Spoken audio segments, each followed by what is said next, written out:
Ben Zakri will give the talk that was supposed to be given tomorrow. And in this way, he can make his slide. Yes. And the topic is modeling metastasis mathematics as a tool to predict cancer recurrence. Please. Okay, thank you very much for the introduction. And I'd like to thank warmly the organizers for organizing this event and inviting me. It's always a pleasure to be part of this meeting. So I'm going to talk about metastasis and how we can use mathematical methods to try to learn about the processes of metastasis and understand them better and hopefully use the models to predict recurrence, predict the metastasis in patients. So as we all know, cancer is a major public health concern, and within cancer, the process of metastasis is of big trouble because it's the main cause of death. It's the reason of more than 90% of deaths from cancer.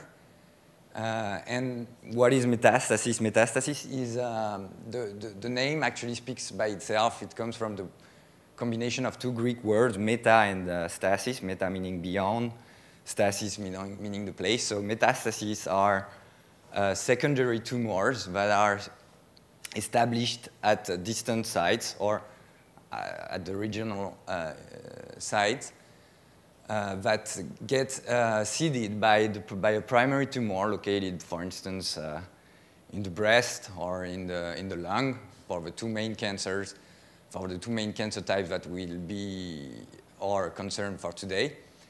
And one of the big challenges associated with metastasis is that at diagnosis, although we might detect the primary tumor, for instance, in the case of breast cancer, we detect the primary tumor, but we don't see anything at imaging, at CT scan, for instance. We don't see any metastasis. We don't see any secondary tumor. However, we know that in 90% of the cases, or even 94%, 94% of cases are local or regional at diagnosis, but among these, we know that in 90% of the cases, dissemination has already occurred, and there are already metastases disseminated in the body, but we don't know how much, and we don't know what is the amount of this occult burden.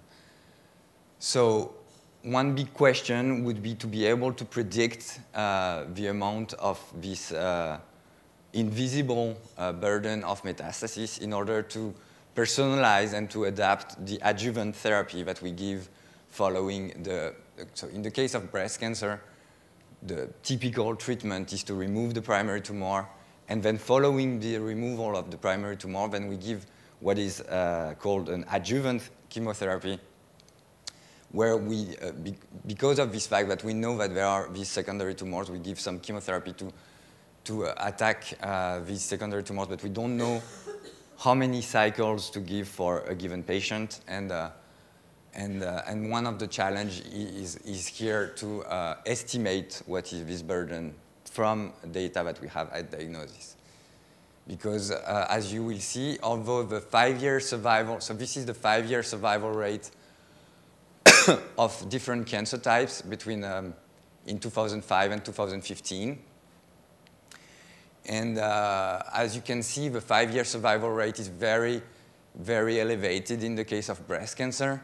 However, if you look at the 15 or 20-year survival rate, it's much smaller, because 30% of cases which are diagnosed as local will relapse. And you can see that when the disease is metastatic, then the 5-year survival rate drops dramatically. So the second case that we will be interested in today is about lung cancer, where the situation is a bit different. In lung cancer, a lot of cases are already metastatic. So 57% of cases are metastatic at diagnosis. And then there are other challenges, which are, related to the same, in the end, mathematical question of estimating what is and what is not seen in order to adapt the systemic treatment. And as you may notice, again, like the 5-year survival rate is very, very poor when the disease is metastatic in the case of lung cancer. You might also notice that there has not been such a drastic evolution in improvement of the survival rate between 2005 and 2015, but I have to acknowledge here that these data don't include the results from, I mean, it's up until 2015, and the approval of nivolumab and the new immune checkpoint inhibitors therapies, which are very, very effective, especially in the case of non-small cell lung cancer, are not taken into account in these numbers, and they have significantly increased the survival rates in lung cancer.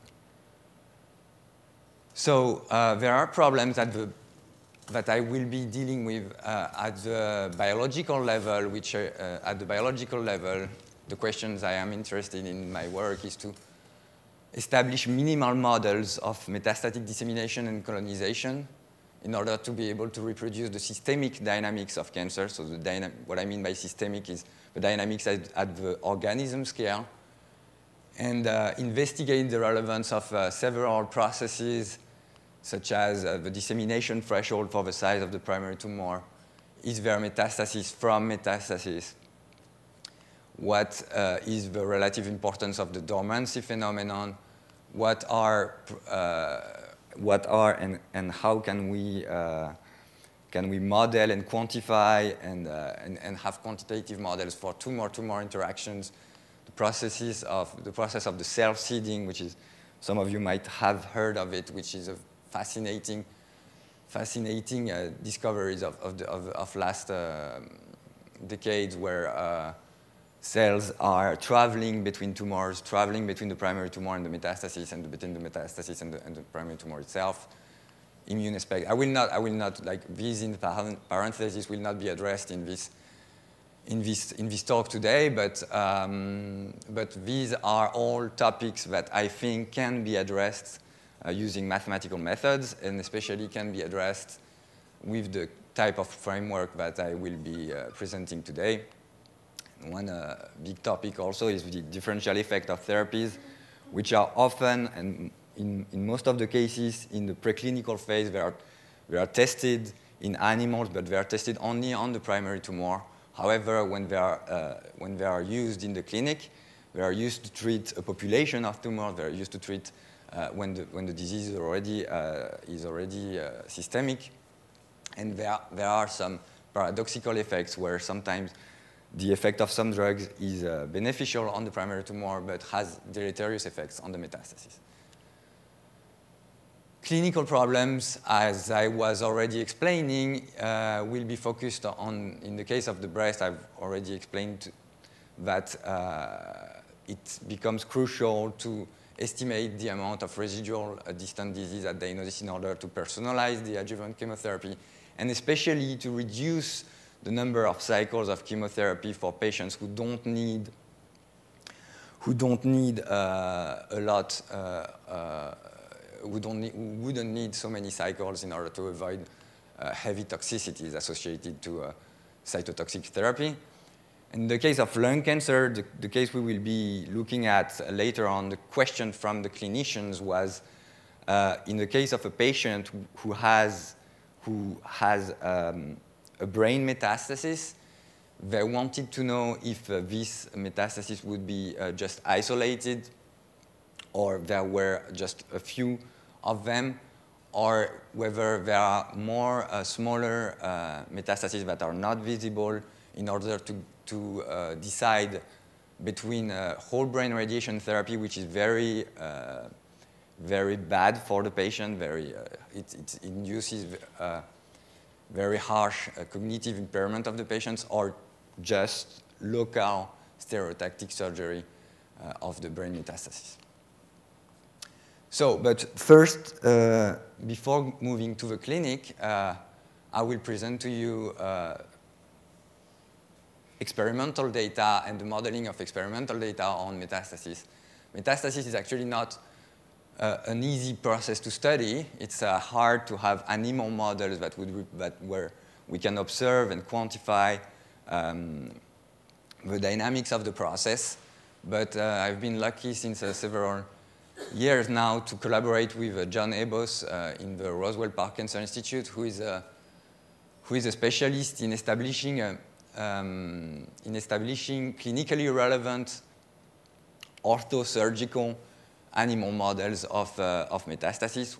Why does he call them orthosurgical animal models? Because the primary tumor is implanted at the orthotopic site, meaning at the same site it would be, if it's breast cancer cells, then they are implanted in the mammary fat pad of the mice.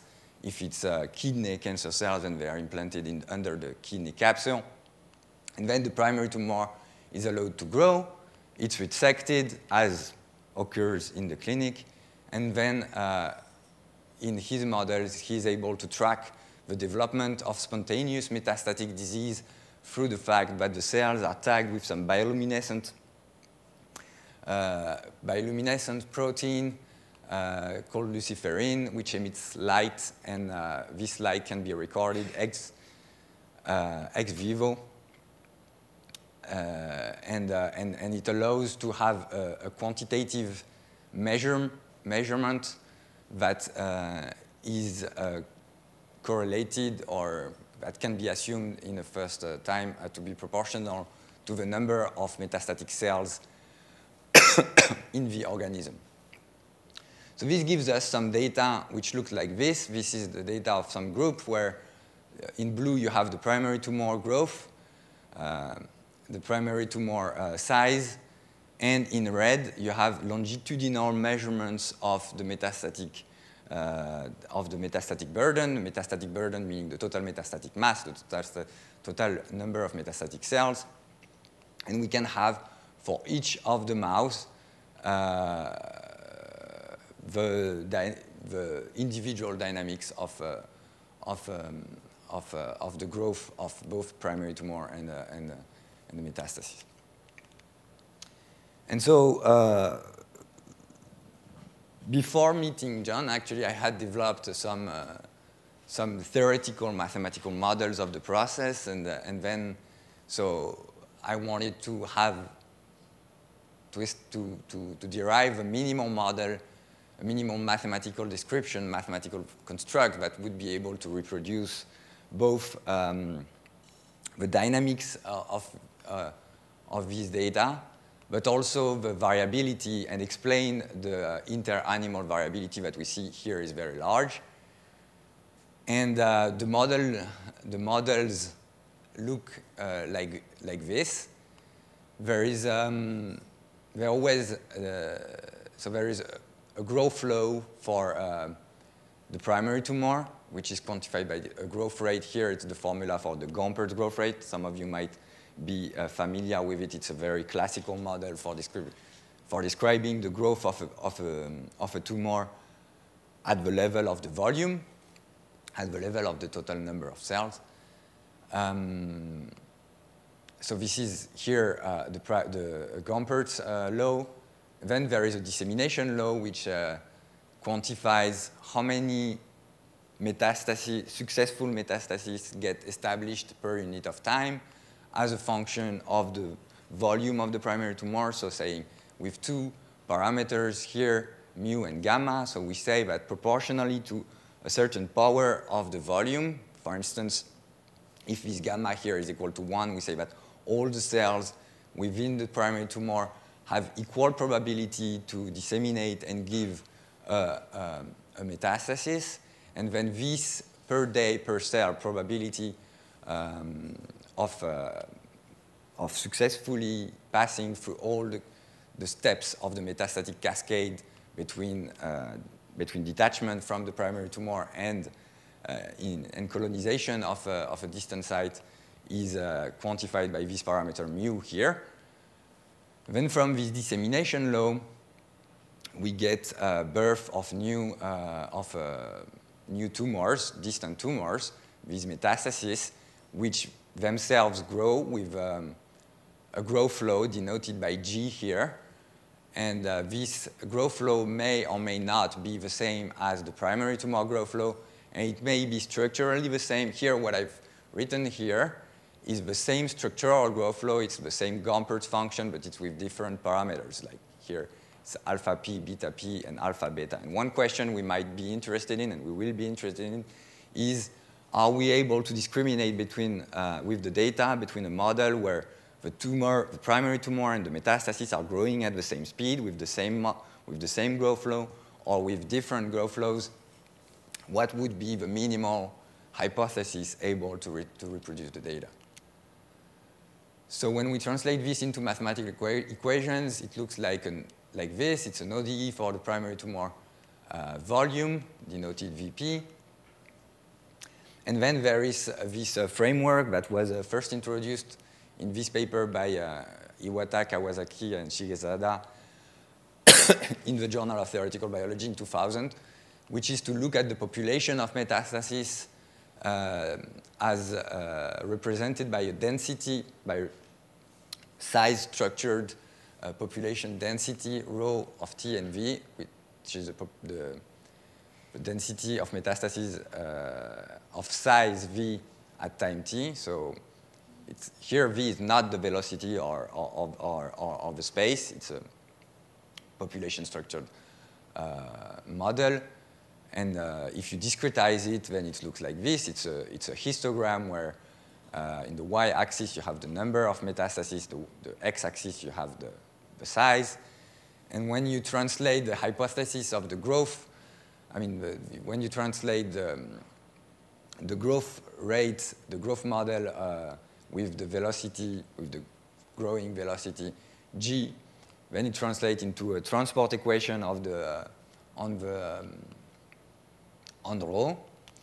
The dissemination process gets translated into boundary condition on the entering flux. The entering flux is this quantity, the number of newly created metastases at size V0, which is the size of one cell, say, per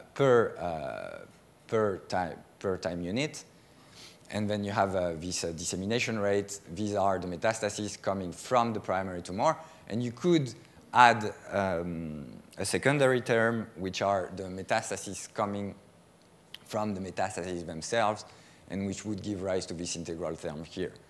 And this formulation in terms of a continuous model is actually pretty convenient because it allows to write the total metastatic burden, which is the quantity we have data on. The total metastatic burden, as which is defined by this integral, it becomes just this convolution formula, which can be fastly computed using fast Fourier algorithms. Yeah, so I've already told you about the model coefficients. I will just add here that we can discretize the model or even make it stochastic. And when we look at it in this way, then the number of metastases is just a Poisson process with intensity d of Vp of t.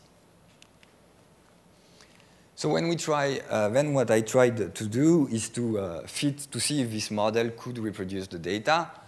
So the answer was yes, it could fit individual dynamics. So if you look, so these are 15 mice in one group, and in all these 15 mice, you see that the model which had, so here it's the minimal model that was found the more relevant, which is a model where the primary tumor growth and the secondary tumor growth was the same, with the same coefficients, so two coefficients, two parameters for the growth, and one parameter actually for the dissemination, only parameter mu, because parameter gamma was found non-identifiable in the sense that every value of gamma was able to give rise to a fit.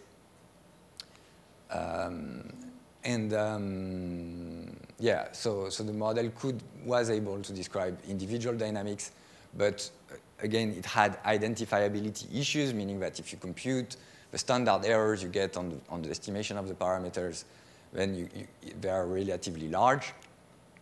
And there is this quite convenient framework that, I've been using, that I find very convenient to model population data, is to use the statistical framework of nonlinear mixed effects modeling, which consists in, instead of doing what we usually do in nonlinear regression to fit a model to data, which is to compute the maximum likelihood estimator and to do this animal per animal, which we could do here with one given set of parameter theta j per animal j. Then there is this nice framework where we can consider that all the animals actually come from the same population, and somehow there is a structure on the distribution of these parameters in the population. And this consists then in assuming that all the theta j's, instead of being completely unlinked to each other, then we would assume that they are all realizations of a random, they are all identical, independent and identically distributed realizations of a random variable, which is assumed here to be log normal, with mean value theta mu and covariance matrix theta omega. And what is nice within this framework is that instead of estimating p times n parameters, where p is the number of parameters in the model and n is the number of animals, then we just estimate the population, the median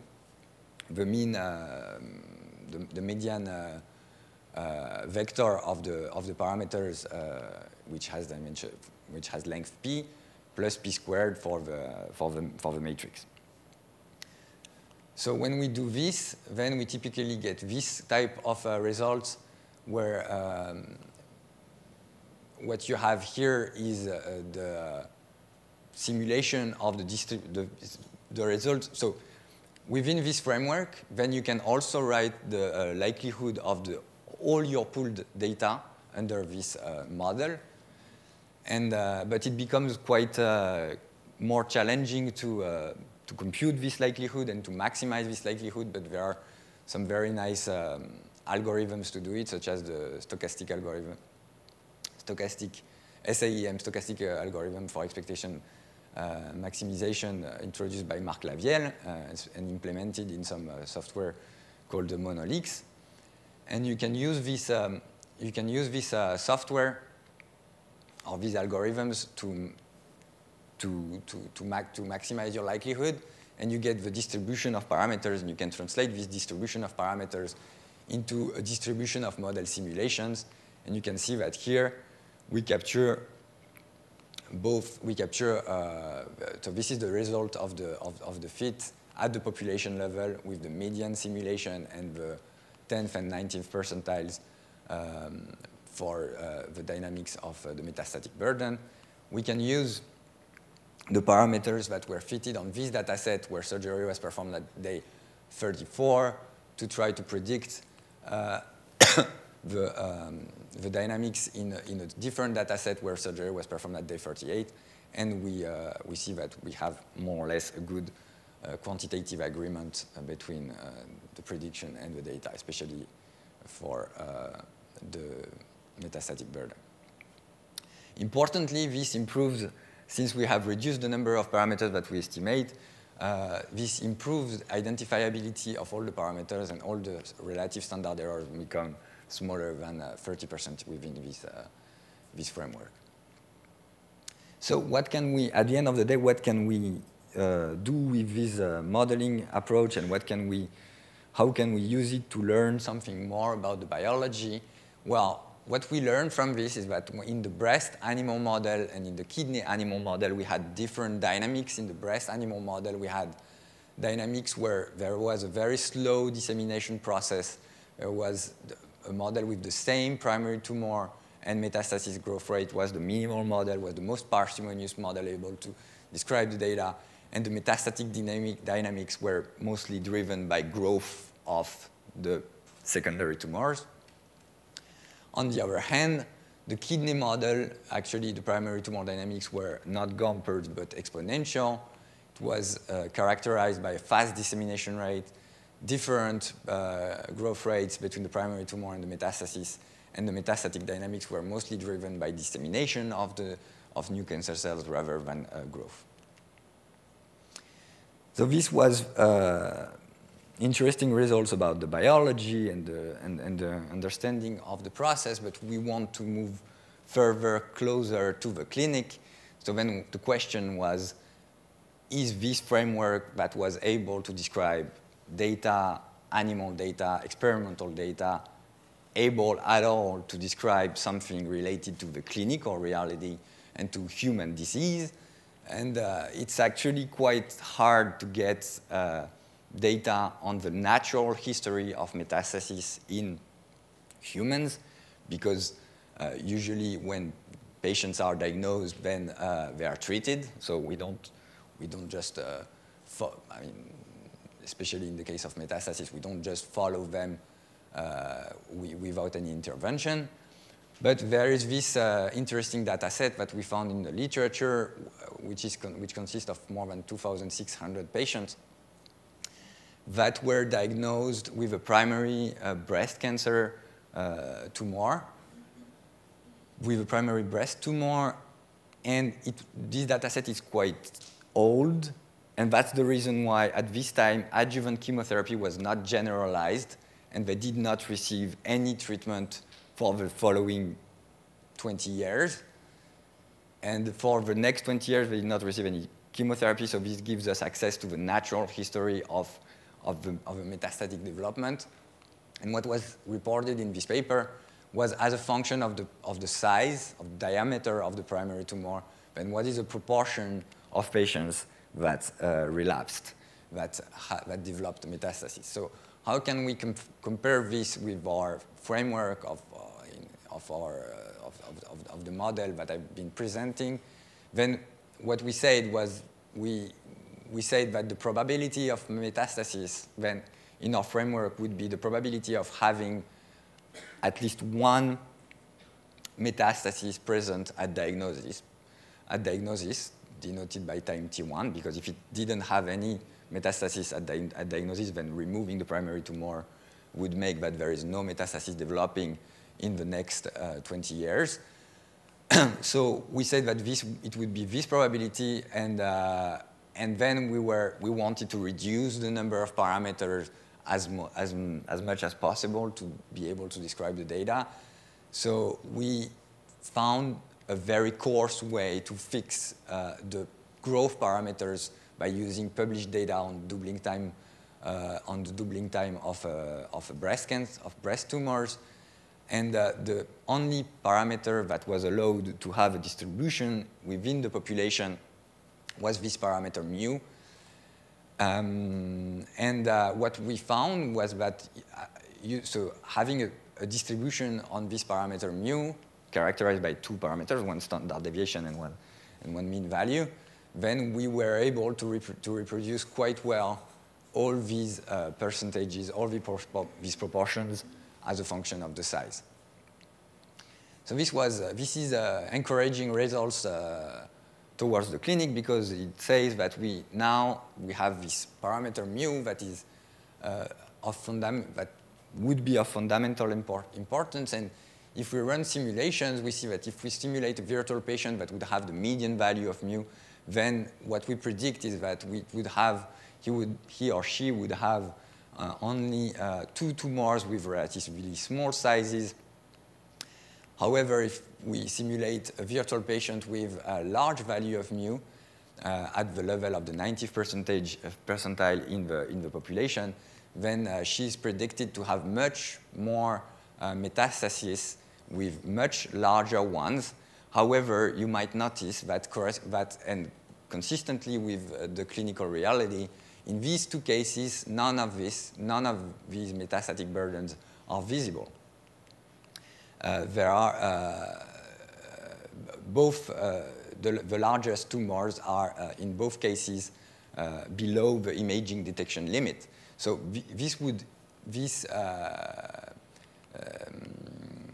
so of course having access to this value of mu would be, if we would be able to have to estimate the value of mu in the clinic, then we would recommend a much smaller amount of cycles of chemotherapy for this patient as compared to this patient. And we used also this model to quantitatively study the impact of the primary tumor size at surgery on the survival, because maybe if the primary tumor is large enough, there is actually not a consensus in the medical literature in the case of breast cancer, especially metastatic breast cancer, whether or not it's beneficial to remove the primary tumor. Because if the primary tumor is already large enough that you will die from the metastasis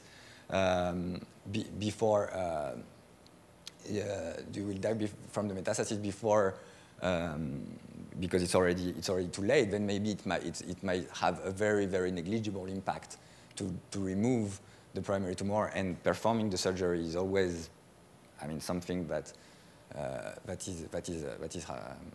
can be harmful. So when we plot, actually, when we compute the survival as a function of the resection size, what we observed was that there were some kind of thresholds that could be defined for a given value of mu.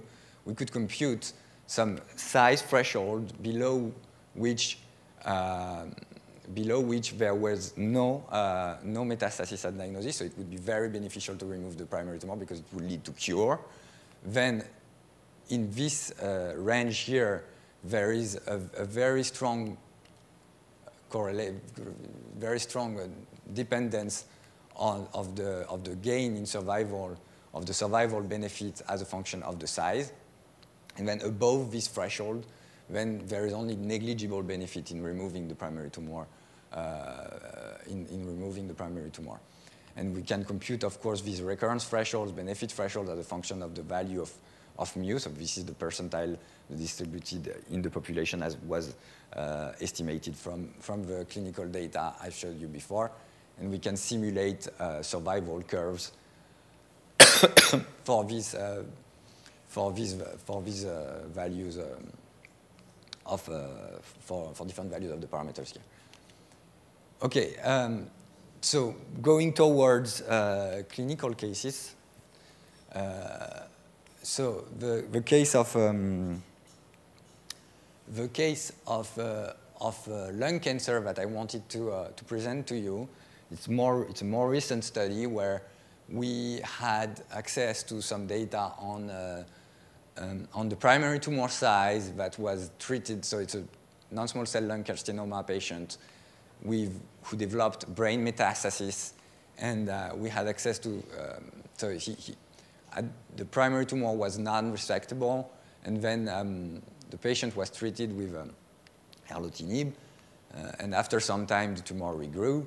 And what happened, and it's actually also interesting to see that it's when the primary tumor started to regrow that the first metastasis, brain metastasis, appeared at the imaging analysis, and so here in this data set we have the primary tumor size dynamics, we have metastasis, we have apparition, we have the times of apparition of different brain metastases and their growth. And at the end, which is about 48 months following the diagnosis, the patient had more than 20 metastases in the brain. So we wanted to know whether the framework I had described before was able to fit this data or not. And again, we have data, but we don't have so much, and especially we don't have any quantitative information on the primary tumor growth before the diagnosis. So I first looked at different strategies to estimate the Gompertz parameter of the primary tumor growth. Here what you can see is that, for instance, the exponential model, this is log scale, this is the primary tumor size. If you simulate an exponential scenario, then you see that the primary tumor would have been predicted to have been present more than 15 years before the diagnosis, which is very implausible. So this suggests rejection of an exponential model for the growth here, and it's much more likely a Gompertz model where the prediction of the primary tumor is about 4.5 years before.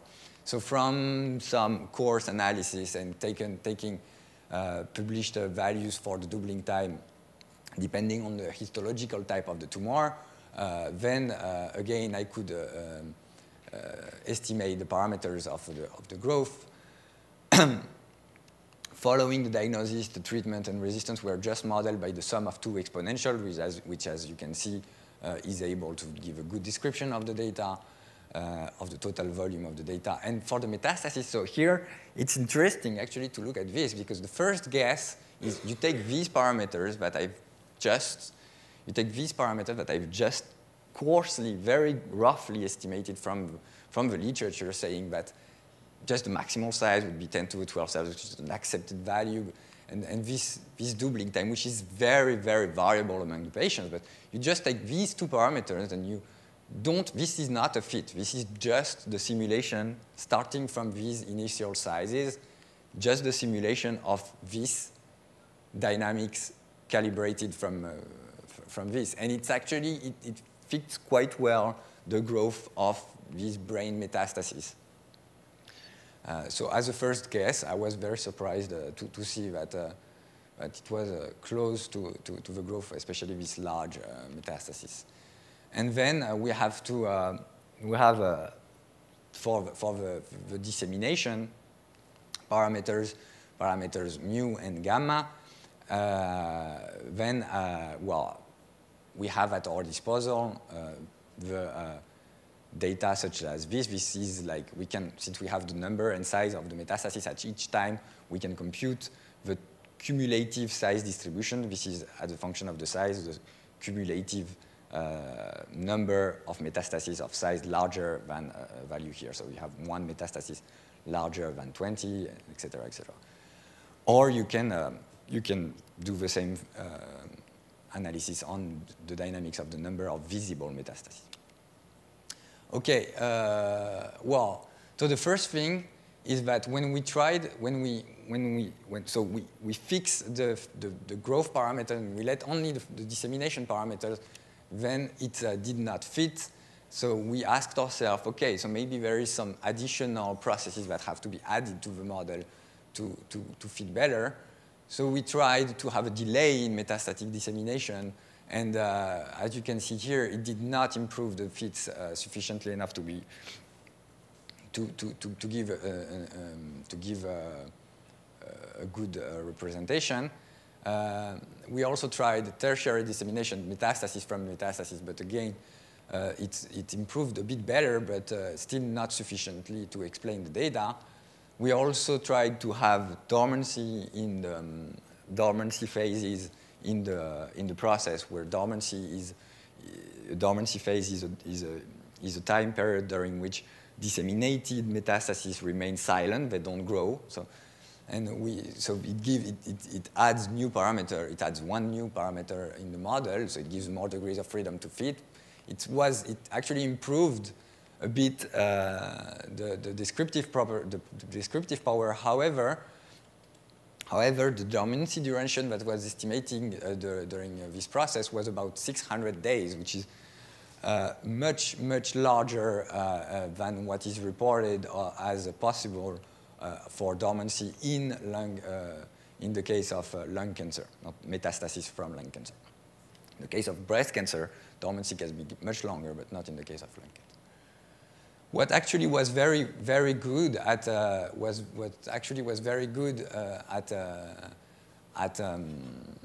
improving the descriptive power of the model was to have to let free the growth parameters for the metastases themselves also.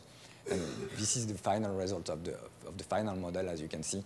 It could describe the dynamics of all time points quite nicely. And one interesting fact here was that the value of gamma that was estimated was significantly different from 1, and it suggests that not all the cells within the primary tumor have equal probability to disseminate and to give rise to metastases. Okay, so this is a movie that we can reconstruct from this.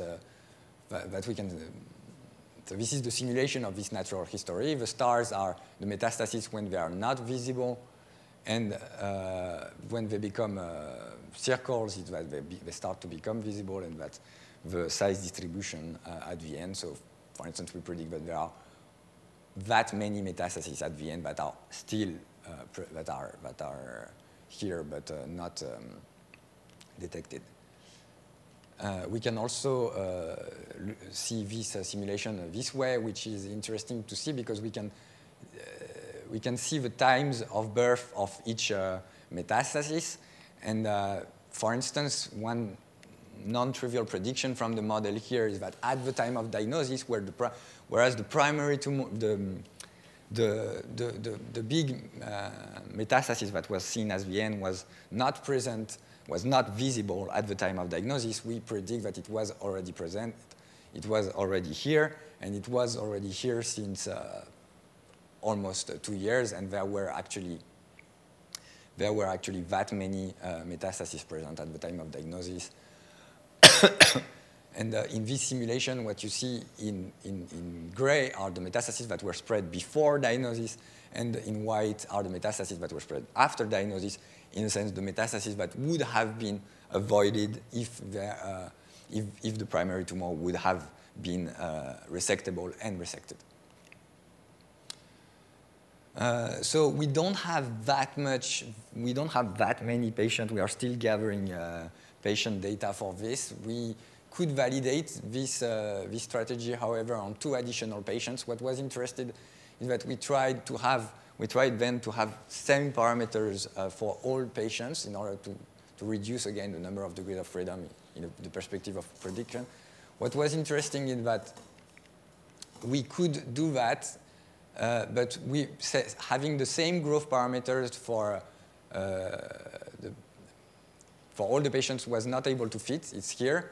But when we have one growth parameter that was allowed to be different, then we could have good fits for both the free patients, and especially having the same growth parameter for these 2 patients, and these 2 patients happen to have the same histological type.